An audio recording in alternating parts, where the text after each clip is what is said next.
मुख्यमंत्री परिवार समृद्धि योजना को लेकर इस वीडियो में जो जानकारी दी जाओगी, अगर इसके अलावा भी आपकी कोई समस्या रहती है तो आप नीचे कमेंट कर दियो, उन कमेंट का भी रिप्लाई करने की अगली वीडियो में हम कोशिश करेंगे पूरी। सभी को नमस्ते दोस्तों, मैं प्रदीप संधू। भाइयों, आज अपने साथ हैं मंजीत भाई, CSC सेंटर चलाया कर है। मुख्यमंत्री परिवार समृद्धि योजना को लेकर बहुत भाइयों के कमेंट भी फ़ोन आने लग रहे हैं और समस्या छिड़ रही है। कई का तो रुपया लिए ख़त्म है, लेकिन कई का आए को नहीं दिक्कत हो रही है। आज इसकी जितनी भी है एक बढ़िया वीडियो बनावांगे, इसका ऊपर जितनी भी समस्या है स्टार्ट से लेकर आखिरी तक इसका ऊपर पूरा सोल्यूशन देवांगे इस वीडियो में। मंजीत भाई राम राम। राम राम भाई, सभी को दर्शकों को राम राम। भाई, मुख्यमंत्री परिवार समृद्धि योजना की अपने हरियाणा में स्टार्ट कौन सी सरकार ने कराया, कब तो होया था स्टार्ट? ये भाई 2018 से मुख्यमंत्री श्री मनोहर लाल खट्टर ने इसकी घोषणा कर दी थी और ये कुछ दिनों बाद ये फॉर्म स्टार्ट हो गए थे। तो ये मुख्यमंत्री श्री मनोहर लाल खट्टर जी ने इसकी शुरुआत की थी और एक बहुत अच्छी पहल है ये। हाँ, और मंजीत भाई जो ईब इसकी साइट खुली है या कि बंद है, जीव कोई फार्म भरना चाहे? भाई इसकी साइट जो डेट दी गई थी उससे पहले बंद कर दी गई थी। अच्छा। इसकी जो डेट थी वो 30 मार्च थी, लेकिन ये देश में लॉकडाउन होने के कारण 24 मार्च को दिन में 1 बजे ये साइट बंद कर दी गई थी।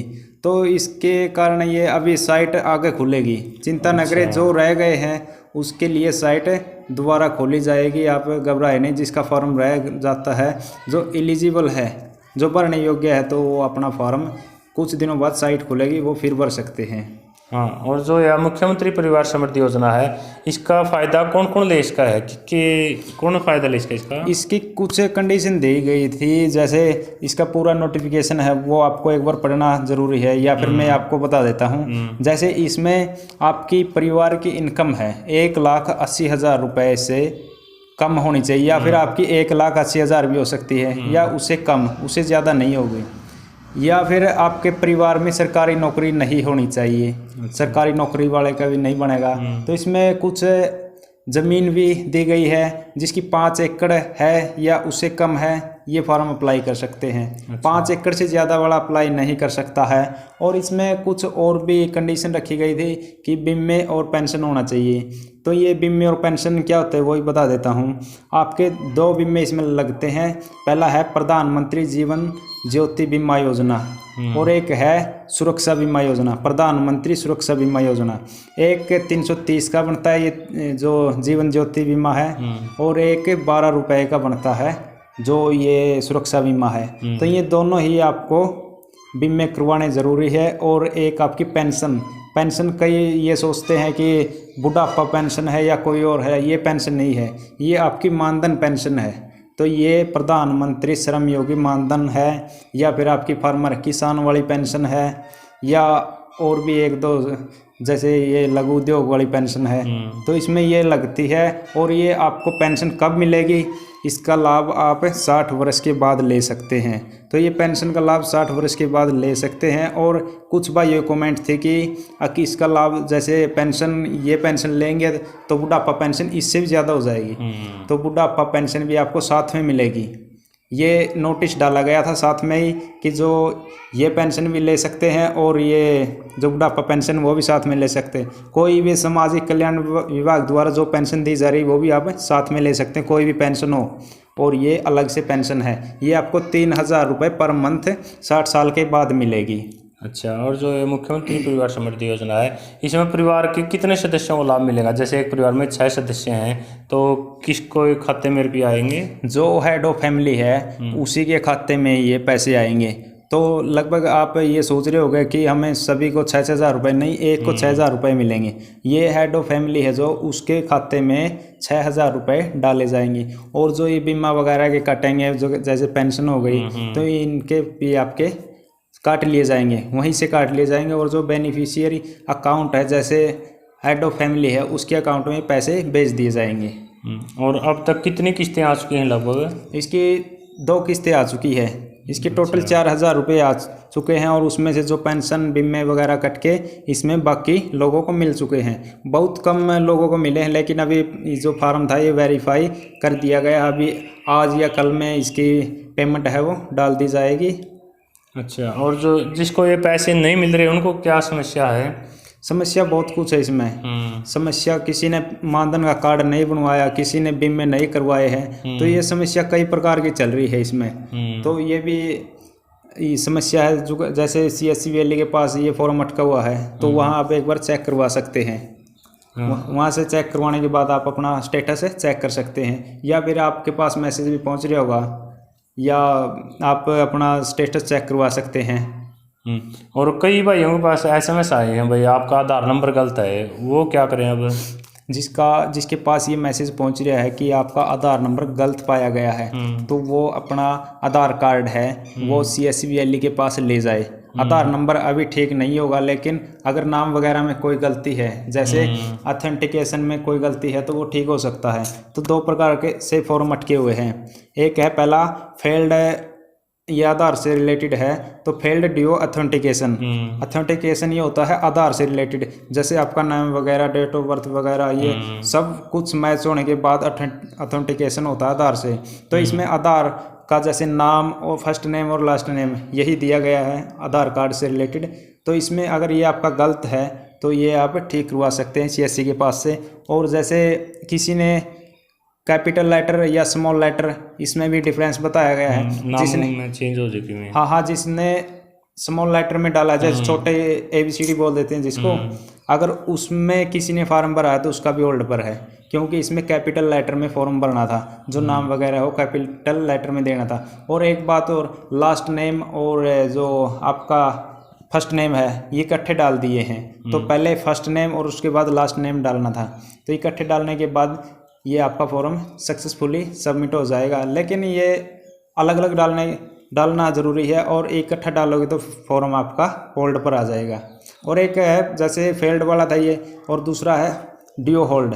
ड्यू होल्ड पर है जिसका सिग्नेचर वगैरह का इश्यू है, सिग्नेचर में कोई दिक्कत है, या फॉर्म में प्रिंट निकलता था उस पर उसने अपनी डिटेल नहीं डाली है। और एक और रहता है मानधन कार्ड, जिसका मानधन कार्ड नहीं है उसका भी होल्ड पर है। तो मानधन कार्ड जैसे पहले साइट चली थी उसमें मानधन कार्ड कंपलसरी नहीं था, तो ये बाद में कंपलसरी कर दिया गया है। और ये आप जिसका मानधन कार्ड नहीं बन रहा, तो वो मानधन कार्ड CSC वैली से बनवा ले, और जो आपका फॉर्म होल्ड पर है उसका प्रिंट निकलवा कर, साइन वगैरह करवा कर उसको अपलोड कर दे, तभी जाकर आपका फॉर्म वेरीफाइड होगा।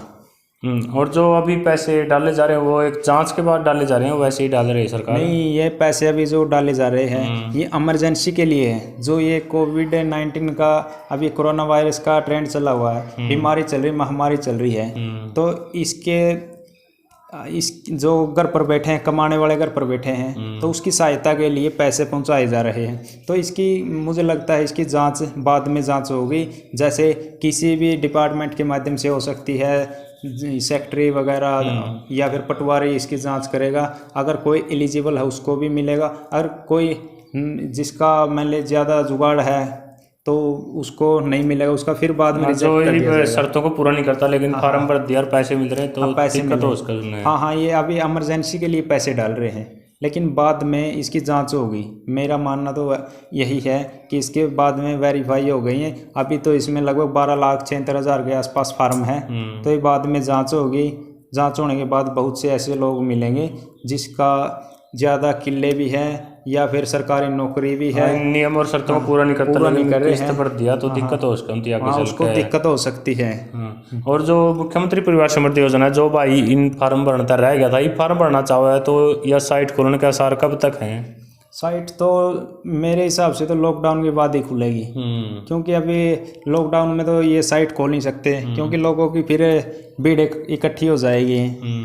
ये भीड़ इकट्ठी नहीं करनी है। लगभग देश में धारा 144 लागू है, तो अभी तो साइट नहीं खुलेगी। जिसने फॉर्म भर दिया है वो उसका अपना स्टेटस चेक कर ले, पैसे आ रहे तो अच्छी बात है, नहीं आ रहे तो आप एक बार CSC से कांटेक्ट कर ले, मोबाइल फ़ोन से कांटेक्ट कर ले। अगर उसकी दुकान खुली नहीं है तो उससे मोबाइल पर कांटेक्ट करके अपना स्टेटस पूछ सकते हैं कि फेल्ड पर है या होल्ड पर है, फार्म पैसे नहीं आए हैं, तो वो अपनी जांच करवा सकता है।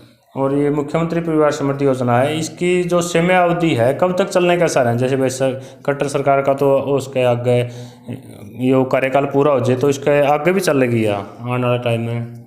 देखो, अगर ये सरकार अगली भी चाहेगी, अगर चेंज होती है तो स्कीम तो बना दी है, चलेगी, चलने के आसार तो है ही। अगर या इन्होंने 6,000 दिए हैं, हो सकता है इलेक्शन में आके 12,000 कर दे, ज़्यादा बढ़ा दे, लेकिन स्कीम तो चलेगी। अगर बंद करेंगे तो फिर लोग भड़क भी सकते हैं। और जो ये मुख्यमंत्री परिवार समृद्धि योजना में जो CSC वाले ये फार्म भरे हैं तो रुपये लाग गए हैं कि कितना के रुपये ले इसके समय क्या सिस्टम है ये रुपये? भाई जो CSC वैली इसके बारे में कुछ कह नहीं सकता। अच्छा, वो क्योंकि वो अपनी अपनी बात है, वो अपने अपने हिसाब से ले सकते हैं, नहीं ले सकते, वो तो CSC वैली का काम है, लेकिन इसके बारे में मैं कुछ कह नहीं सकता। हाँ, जो ये मुख्यमंत्री परिवार समृद्धि योजना है या किस खेतर है? SC खेतर है, BC खेतर है, जनरल खेतर है या सब खेतर है? इसमें की जो आर्थिक रूप से कमजोर है, कोई भी वर्ग हो इसमें, ना ही कोई कास्ट है, ना ही कोई धर्म है इसमें, तो ये सभी के लिए है। कोई ज़रूरी नहीं है इसमें SC BC जनरल कोई स्पेशल कैटेगरी के लिए हो, ये सभी के लिए है। अच्छा, या मुख्यमंत्री परिवार समृद्धि योजना को लेकर जानकारी थी भाई। जो भाई रह गया वो अपने फार्म भर लियो, और बहुत ही मंजीत भाई ने अच्छी जानकारी दी इसके बारे में। मुख्यमंत्री परिवार समृद्धि योजना का जो फार्म भरता रह गया वो अपना हरियाणा में आसपास इस योजना का लाभ उठा लो। सरकार बहुत अच्छा मौका दे रही है अपने भाई, 6,000 रुपये सालाना सभी को दे रही है, चाहे गरीब हो, कोई हो, SC हो, BC हो, जनरल हो। ये थी जानकारी। चलो मिलते हैं नेक्स्ट वीडियो। Thank you.